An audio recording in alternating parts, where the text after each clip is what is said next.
Hello and welcome to How to Prepare for a Seminar Presentation for University Students. My name is Dr. Oluwaseun Ajogu, and today we'll be covering what to get done before the seminar, down to the presentation itself, that's the seminar presentation itself, and then we'll conclude. So it's going to be a very straight to the point seminar presentation.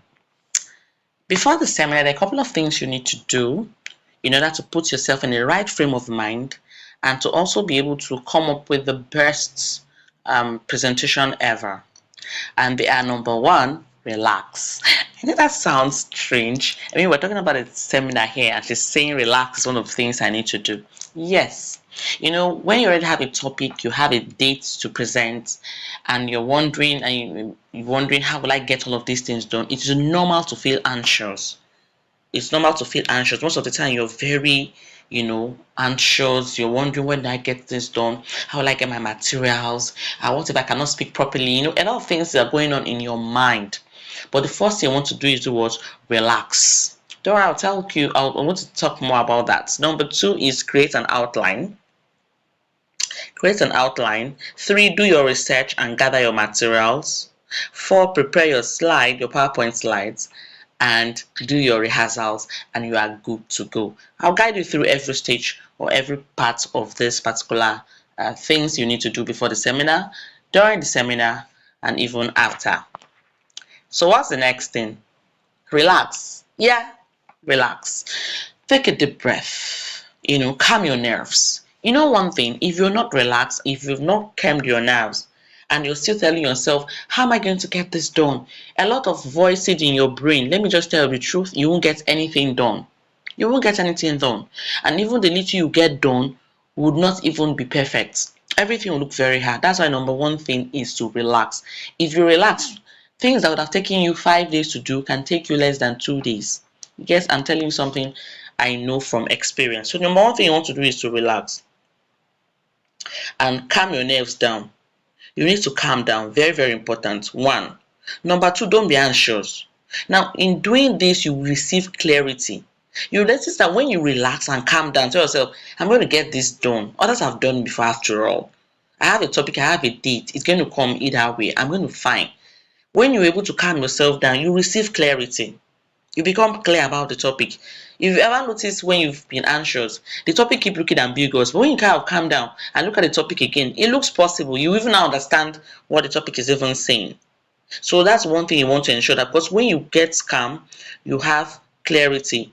The another thing is you take a look at the topic again, and this time I can bet you will understand the topic. Then ask yourself, how can I get this topic to become a seminar presentation which I'll present excellently? So that's what you ask yourself. And the moment you ask yourself this, you see yourself scaling through. So by the time you already have asked yourself how, now you've understood the topic, and how do I go about it? Number one, how to go about it is create an outline. I already said that you have to create an outline. When you're calm now, you have your topic. You now do what? You create an outline. Now, this outline usually will serve as a guide. It is very essential. It is very essential because by the time you break down, it's just like a way of breaking down that topic into different segments that will help you to able to convey your thoughts or be able to convey your discoveries, your research on that topic. So I'm also going to be showing you how to draft your presentation outline. Yes, I'm going to be showing you practically how to do that. Okay, so for the outline, let me put in the topic: impact of foreign activities on the society. Good. Now you can see it here now. It's telling you landscape degradation, habitat destruction, air, water pollution, and noise pollution. Okay, that's just a general view. Remember, of course, when you're doing your outline, first of all, you want to talk about the introduction. Yes, number one, introduction. And having talked about introduction, you want to now tell yourself the impacts. What are the impacts? What are the impacts? And let's just scroll through. When you just scroll through, you see that you've already seen socio-economic and environmental impacts of quarrying in Nigeria. So you see, I have to talk about a general introduction, which is general overview of the topic you're handling. You now want to narrow down to What other thing am I supposed to talk about? That's under your outline. You now have socio-economic, you have environmental, that's true. You still just by scrolling down, just keep looking. Of course, you can open and read read in details, but me, I'm just going through that. Let us just even scroll through first. Then you see impact of quarrying activities on air quality and public health. So that's another thing, public health. So we talk about socio-economic, environmental, and then what? Public health. So that's already giving you the outline. So you already have your introduction, you have socio-economic impacts, two, you have environmental impact, three, you have health impacts. So number four, you talk about since I now know all the impacts, what are major impacts down that you have noticed, what should I think of? Let me see. So you now want to open also and check through. You want to open effects of current activities of environmental sustainability. Okay, these are like when you now begin to open each one, you begin to, this is researchgate. Researchgate is a site where academics, where the researchers upload their papers they have published in peer-reviewed journals. So you can see here there's the download full text PDF, so you can download that. This is a particular effects of on environmental sustainability in the Makene Central Region, Cameroon. So if you need an example of where that is a problem or where there's an environmental impact, that is it. So you can download here research materials. So let's go back. So you have the impact. The next thing you want to ask yourself is, okay, of course you open and still read through, because that's what research is all about. But I don't want us to waste all the time here. Remember, we're coming up with our outline. So when we say okay, see here, and I say positive and negative effects of quarrying. Of course, that's socio-economic. You can see some of the positives there. Remember, it brings money to the society, so that's also an impact as well. Let's see. Then you now ask yourself, what can we now do? Now there are some negatives. How do we prevent or do we reduce these? But like I said, you have to use your brain in doing the outline. You want to pick out the major topics on the of the topic on the title. So quarrying activities is one. So what's going to come on in your introduction? What is quarrying activities? What's the impact, the general impact you talk about, and then not only your general impact, and then the significance of the study. Why am I doing this? That's going to be under your introduction. But remember, we're just facing the outline. So we have introduction, we have environmental, socio-economic, we have health. Then you want to have mitigations. How do we reduce these impacts? What can we do to reduce these impacts? And also means you need examples, right? So if you talk about all those impacts, you say this environmental, as health, let not be you won't just yapping. You want to give examples. That's why we have case studies. Then you talk about mitigations, and then you come up with your summary and conclusion. That's where you already have your what's it called? You have your outline. So that's the easiest way to go about your outline. Get your topic, dissect your topic. What are the major things? Like this topic we use, the core activity is a major thing. What is it about? So we're going to talk about how to research. Now start going to do details of those research. But that will be in your introduction. So okay, I'm going to introduce what this topic is about. Impacts. What's the general impact? Now we say environmental, all those things. You talk about it in that chapter, in your first slide, in your introductory slides, and then you talk about the significance of your study. So I think that's how where we'll be for now. So now you have seen how to get an outline. So I showed you how to use your topic, to go ahead and see to break down the outline. So I use a particular topic, yes, but it doesn't matter. Whatever your topic is, use the same procedure. So here you see our outline is here, perfectly outlined. Everything from your introduction down to your conclusions and recommendations. So you break it down just the way I already showed you how to do with this topic. Whatever your topic is, follow that same procedure and you get the same result. Now you want to gather your material. Now you already have your outline. You want to gather your materials, right? I will show you how to do that also very, very practically. How to gather materials so that you'll be able to now design your slide, because without information you can't design your slide. You can't do that. So let's dive into that. Let's show you how to gather your how to search and also to gather your academic materials. So we're in the research stage and gathering of our materials. We now begin to start. Remember, we have our introduction. So what do you want to see in your introduction? You want to be able to introduce, that's where you talk about terminologies, you define terminologies, you introduce topics, and the significance of your topic. So this one now, our main subject is quarrying activities, right? So you can even ask yourself, what is quarrying? What is quarrying in the simplest form? Okay, that's a quarry. Yes, a quarry. Okay, you can see what is quarrying. Quarrying is the process of removing rocks, sand. Okay, let's see. This is Institute of Quarrying. Let's open first. Okay, what is quarrying? You see, they said quarrying is the process of removing rocks, sand, gravel, or other minerals from the ground in order to use them to produce minerals for construction or other uses. So a quarry in any such working on the okay, so a quarry is any such working on the surface of the earth where minerals are extracted. Quarries are also known by other names around the world: surface mine, pit, open. So this begins. You usually go to read through. Now you have to define what quarrying is about. So and what activities are involved, and before you can now start telling us the impacts. So that's one of the things you look at. Then you now talk about the impacts. Of course, there's social economic impact. How do people do quarrying in the first place? Hey, it's to make money, of course. It's to make money. So um you define what your quarrying is about. So you can see a lot of things about quarrying. You should, on your own time, you should just sit down and look at it. You may also want to go and say, okay, quarrying activities, and see. That's how a researcher does. A researcher just, continue. You need to see what are different perspectives. That's the way you come to the understanding. You're not trying to gather materials or make your presentation just for the sake of presenting. You want to understand the topic yourself, such that no matter the question you ask or anything you have to talk about the topic, you know what you are saying. So you can see already this is still the same thing. What is quarrying? Process of removing rock. We've talked about that. So you can see it's saying you just open read. There's an overview here from sciencedirect.com, which is also an academic site. So you want to look at also, what academics says about these things, Briticana. So you see, quarrying, extraction, processing. When you read all those things, you have an idea.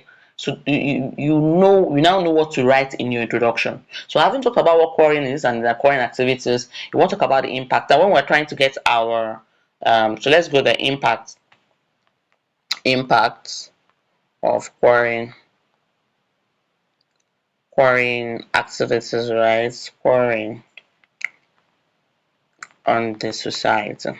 So still on your introduction, so you now talk about, I think you get the second part, which is now the impact. You've talked about what quarrying is or the quarrying activities. Then you now want to talk about the fact that yes, this is done in order for us to generate, revenue. It brings wealth to the society. However, it comes with its numerous impacts, which includes the environmental, socio-economic, and health impacts. So some of those you can even breeze in through, like for example, landscaping destruction, degradation, water contamination. You can just breeze through that, a general overview. People must have a general idea of what you're talking about. Then you also want to talk about the significance of study. You yourself know why you're studying it.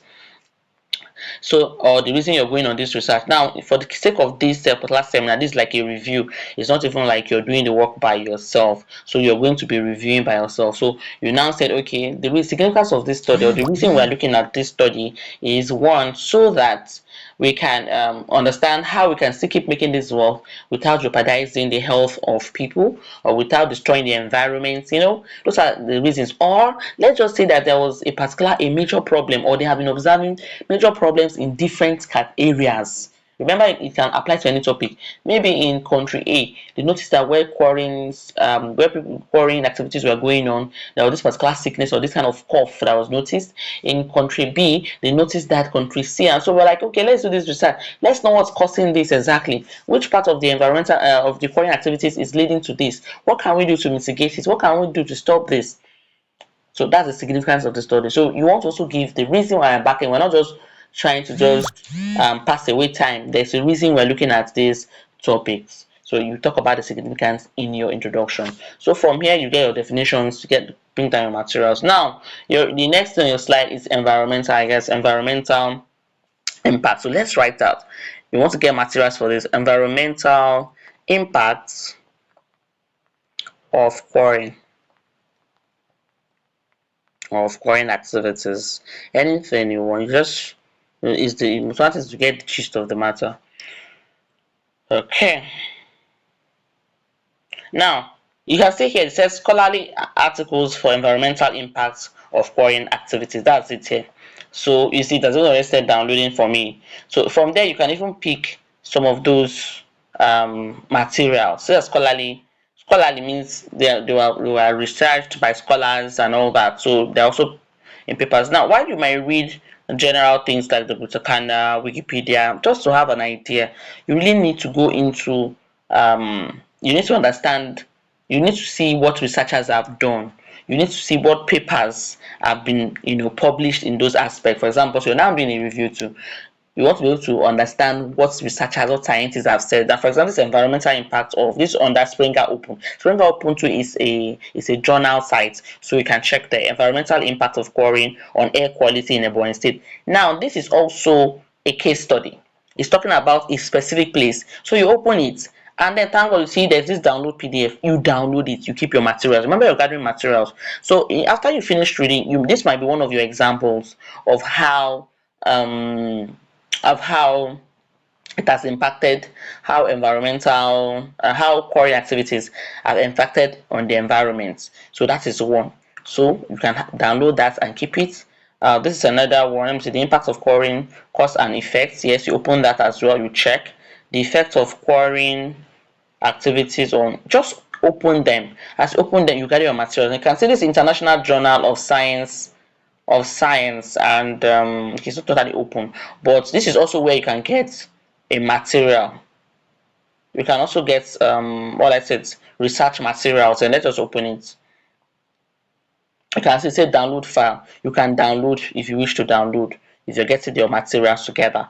Then you also see the research gate. Remember what I said about research gate? You open it, environmental impact analysis of quarrying activities. That way you see it. This is established on near riverbed by using remotely sensed path analysis of activity. So you can open it to read. It also enrich your knowledge and okay, this is part of the things I want to add to my work to boost my work. Now, not only are you adding things to your slides, you're understanding the topic, so that even when you're asked questions about it, you will be able to understand and also explain to someone who doesn't know anything.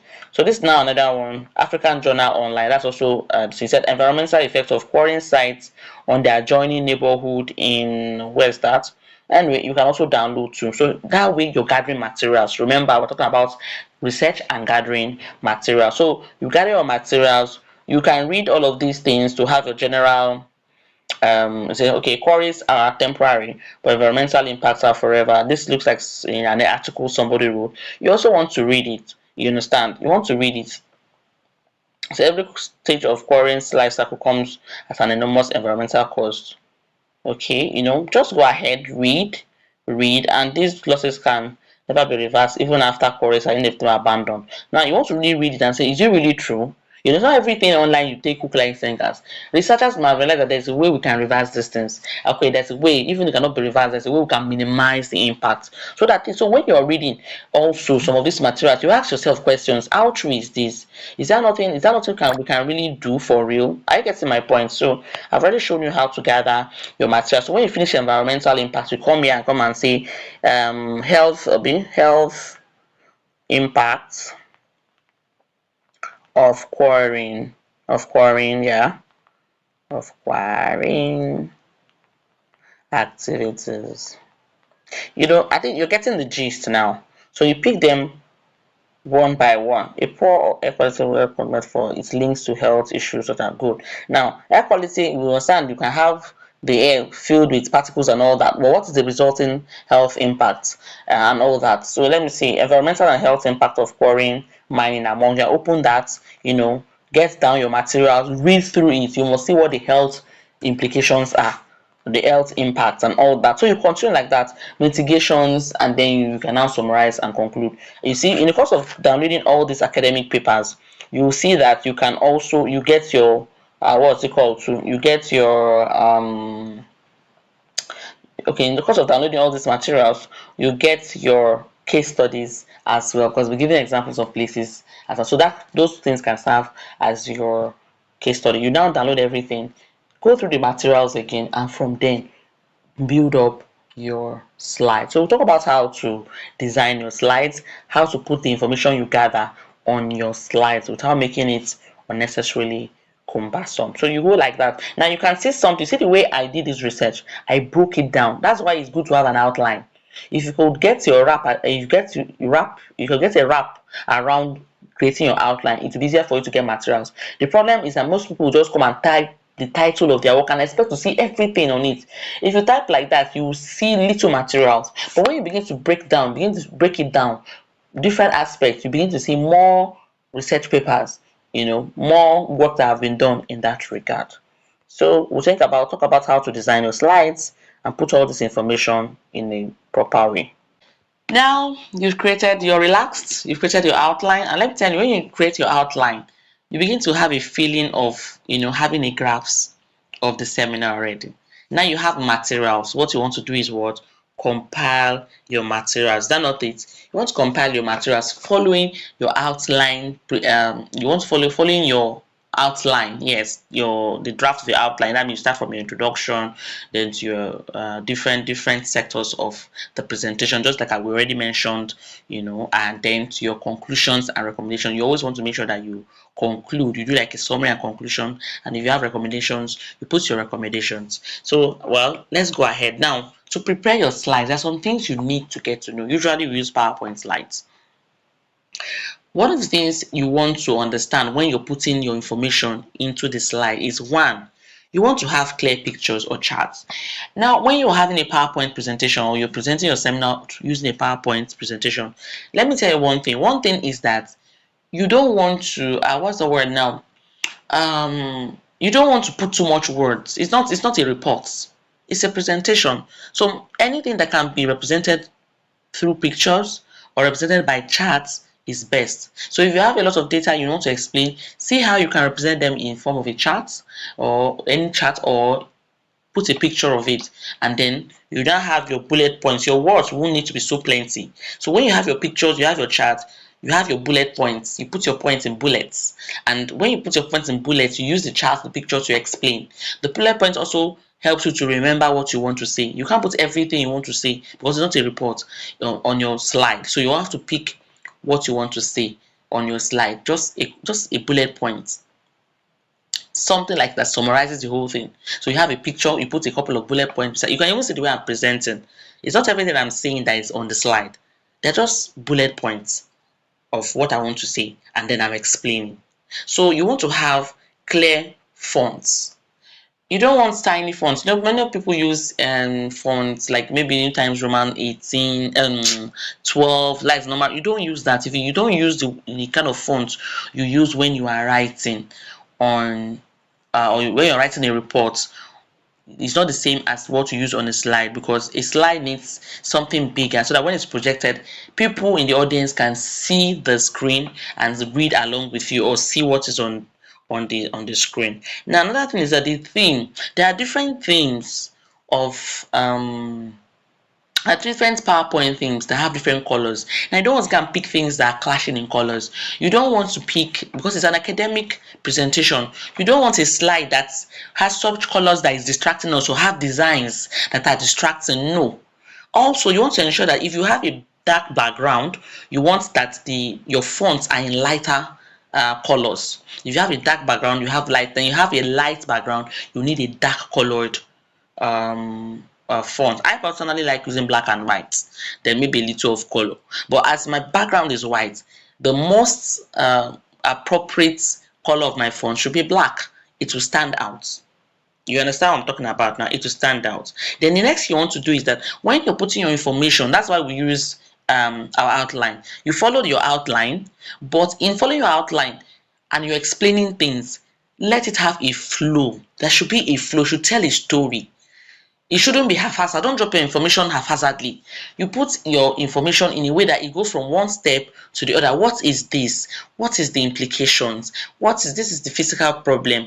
From this physical problem, it leads to this health problem. And from this health problem, it leads to this. And this particular problem can be mitigated using this. I get my point. I see you're going through from one. At in the next question that will come to the mind of your audience is the next thing you address, and the next thing. Don't bring something that should be at the last. You're not talking. You're just actually talking about mitigations. You're first talking about the problems. People are wondering, what are we mitigating against? So you want to talk about the problems before talking about the mitigations. At least you understand what I mean by flow. And so it flows like you're telling a story, and somebody is able to follow you. You don't lose your audience in the course of the presentation. Now, the presentation itself, when you get to present, another very important thing you need to take note of. I said something before the presentation, you should relax. Before the seminar, before even going to research or anything, relax. Now, the same thing I'll tell you. Make sure you're relaxed all throughout the process of gathering your materials, putting in your information. And when the presentation itself comes, confidence is key. I cannot overemphasize how important confidence is. Confidence is what? Confidence is key. That's very, very important. Make sure you're confident. Come, guess what? You've already done the research anyway. You've done all you need to do. So be confident. Now, yes, you have your lecturers, you have the professors there, and other students, but it doesn't matter. You're the expert here. You know why? You're the one who did the research. Yes, it might be a review, but you're the one who gathered all of these things. You understand what you're saying, so you want to tell us from your perspective what you're talking about. So you need to be calm. You need to be confident, and then do what? Have the mindset that you are the experts. You're the one. You're not. Don't think like. See, sometimes when you present these things, people learn. If you did a good job, even your professors, your lecturers can, understand the latest trend in a particular thing, because everybody's not in the same area of specialization. So these are one of the things you want to look at, that you want to have in the back of your mind when you are presenting. So don't condemn yourself while presenting. Don't look at anybody's face and wonder that, am I talking wrongly? Because if you at that point you get distracted. So you want to ensure that you are not distracted, and then dress confidently. See, there's a way you dress that even gives you a form of confidence to talk. There's also a way you dress so shabbily. It will tell on your mentality, to tell on your mindset, and it may affect the way you do your presentations. So, while presenting, one of the things you want to look at is, you should remember to greet. I think that's very important. You greet your professors and greet the audience or your fellow students, and tell them you want to make this presentation. You introduce yourself. My name is this, and I would like to make a presentation on so topic. Now, when you are doing this, be very articulate. Speak clearly. Be articulate. Speak what? Clearly, so that people can hear what you're saying. You should project your voice so that we can hear what you are saying. Another thing is that don't read from your slide. Anyway, that's why in the first place, your slide shouldn't go and be too worded. Don't read from your slide, reading word for word from your slide. No. Remember I said you should even have things in pictures, in charts. So if there's a chart, you're explaining the chart. It's very clear. And they're also looking at it with you, then you explain. If you have a picture, you give description. If there's something you want us to take note of, you point out, that, so that this is what is happening in this place, this is what happened. As much as possible, put things in charts and pictures. But in cases where you can't, put your words in bullet points. Remember what I already told you before. And when you pick each bullet point, you explain and go to the next, and explain and go to the next. So that is how it goes. And before you know what's happening, you're already done. But one thing also I want you to put in mind, I don't know if I talked about it, is that you should rehearse before the time of the presentation. One, it helps you build confidence. It helps you build confidence. When you've gathered your materials, you have your slides ready already. Rehearse with yourself first and foremost. Rehearse with yourself and time yourself. If the seminar is really a 10 minutes seminar, time yourself maybe to like 9 minutes and see, can I these slides I have and the way I thought of explaining it, can I explain it within that time? Now, rehearse to yourself, rehearse to your friends. Have your friends have sounding boards. Let them listen to you, and when they're listening to you, if they can be carried along in what you're discussing, you understand that you carry other people along. Give them the opportunity to ask you questions. You get my point now. Give them opportunity to correct, or like, you are sounding this way. Then you say, okay, let me rehearse again. So all these things, rehearsals actually helps you build your confidence, and make sure that when you're rehearsing, rehearse bearing in mind the time constraint you have. So if your seminar is a 10 minute seminar, it's a 15 minute seminar, I usually say when you're rehearsing or practice with time 1 minute less, at least sometimes 2 minutes, but I would say if it's a 10 minutes, 15 minutes, you can just practice to be able to finish like a minute before the end of your time or the allotted time. So that's very, very important. So if you follow all of this, relax, you go through all your presentation, you get your materials the proper way, you put it there, you put your case studies, and you start explaining the way I've already taught you, you come out, you before you know what's happening, before 10 minutes is over, or if it's 15 minutes, before 15 minutes is over, you have already covered everything. You won't even know when you're through with the seminar. It can be that easy. Most of the time, it's just what you're thinking in your head that makes you think it's a big deal. Otherwise, it's very easy. Of course, after the presentation, usually after the presentation, they'll ask you questions, right? Now, how do you handle answering questions? How do you handle that? First and foremost, don't be afraid. Don't even start thinking when you're presenting, don't even think of the question they'll ask you. You should have done that during rehearsals. Your friends should have figured out. Your supervisors too would have asked you questions. It's always good to rehearse with your supervisors if your supervisors have that time. But at least I know that you will definitely show your work to your supervisor. And when you show your work to your supervisors, usually they will make their corrections, they'll make their inputs, they'll ask you questions. So you just want to have that belief that among all these questions that have been asked, among the things I've asked myself, the way I thought, when my thought process when I was doing my research and gathering my materials, my friends' feedbacks, people's feedback, all of these things have prepared me for this. So don't even go thinking, what if I cannot answer this question? That is the number one thing that will bring you down.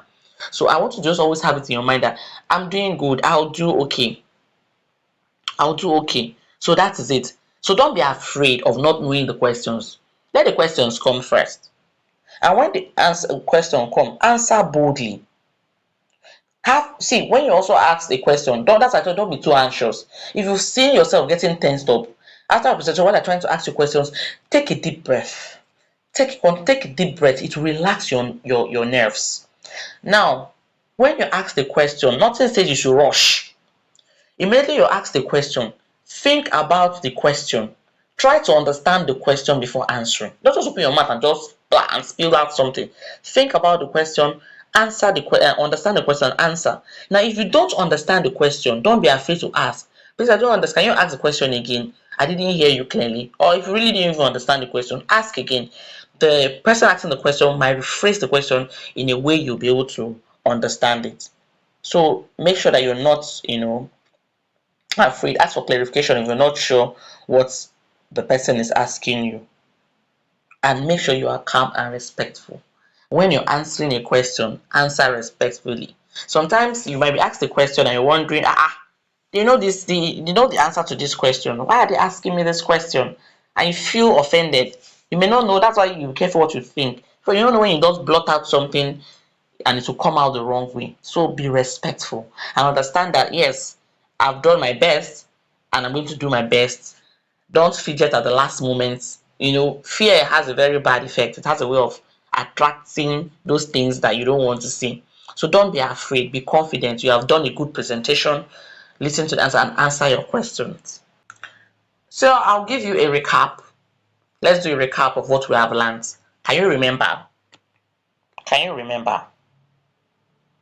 Remember I told you to relax. Very important. That's one of the key points of this presentation. Relaxing, because most of the time you know what to do. You just need to relax and take your time. Come up with an outline first. Don't go getting materials without an outline.